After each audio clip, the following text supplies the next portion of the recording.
এই ড্রাগটির নাম হায়োসিন, কিন্তু এটা আসলে পরিচিত শয়তানের নিঃশ্বাস নামে।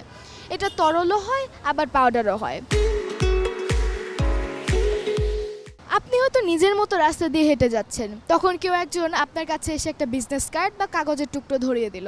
সাধারণ মানুষের মতো আপনি সেটা নিলেন, আপনি হয়তো জানেনও না যে সেই বিজনেস কার্ড বা কাগজটি ড্রাগে চুবিয়ে আনা হয়েছে আপনাকে দেওয়ার আগে, এবং সেই ড্রাগটি খুব শীঘ্রই কয়েক সেকেন্ডের মধ্যে আপনার শরীরে প্রবেশ করতে যাচ্ছে। এই ড্রাগটির নাম হায়োসিন, কিন্তু এটা আসলে পরিচিত শয়তানের নিঃশ্বাস নামে। এটা তরলও হয় আবার পাউডারও হয়, এবং এটা মানুষের শরীরে প্রবেশ করার পর সেই মানুষটি অন্য মানুষের কন্ট্রোলে চলে যায়, অনেকটা হিপনোটাইজ করার মতো। এই ড্রাগটির মাধ্যমে খুন পর্যন্ত করা যায়। খুন, ডাকাতি, অনেক ভয়াবহ কাজই এই ড্রাগটি দিয়ে করা হয়ে থাকে। কলম্বিয়া, ইকুয়েডরের মতো দেশগুলোতে ধর্ষণ, মার্ডারের মতো জঘন্য কাজে এই ড্রাগটাকে ব্যবহার করা হয়েছে, এবং সবচেয়ে ভয়াবহ ব্যাপার হচ্ছে যে এই ড্রাগটা এখন বাংলাদেশে চলে এসেছে। স্কোপোলামিন ড্রাগটা নাইটশেড নামের উদ্ভিদ থেকে তৈরি করা হয়।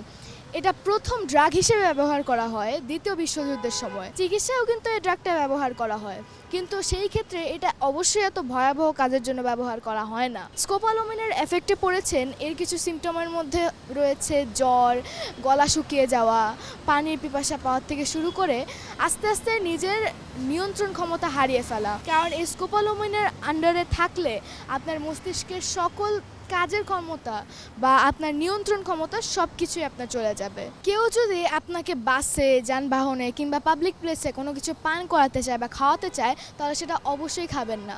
কেউ যদি আপনার মুখের কাছে কোনো কিছু ধরতে চায় বা কোনো কিছু ছিটিয়ে দিতে চায়, অবশ্যই সেটার থেকে সাবধান থাকবেন। কেউ যদি আপনাকে কোনো ভিজিটিং কার্ড দেয় বা কোনো কাগজের টুকরো বা কোনো ফোন দেয়, তাহলে সেটা অবশ্যই চেক না করে বা শিওর না হয়ে নেবেন না। এবং সবচেয়ে গুরুত্বপূর্ণ ব্যাপার হচ্ছে, যদি কারোর কাছে স্কোপোলামিন আছে এরকম কোনো আপনি চিহ্ন দেখেন, এরকম কোনো প্রুফ যদি আপনি পান, তাহলে অবশ্যই সবচেয়ে গুরুত্বপূর্ণ স্টেপ হচ্ছে আইনশৃঙ্খলা রক্ষাকারী বাহিনীর কাছে যাওয়া। আমাদের অবশ্যই এই ধরনের ভয়াবহতা থেকে দূরে থাকতে হবে, নিজ জায়গা থেকে সচেতন থাকতে হবে, এবং এটা ড্রাগটা যে বাংলাদেশে এসেছে এবং এর থেকে বাঁচতে আমাদের কী কী করণীয়, এটা অবশ্যই মানুষকে জানাতে হবে, অ্যাওয়ারনেস সৃষ্টি করতে হবে।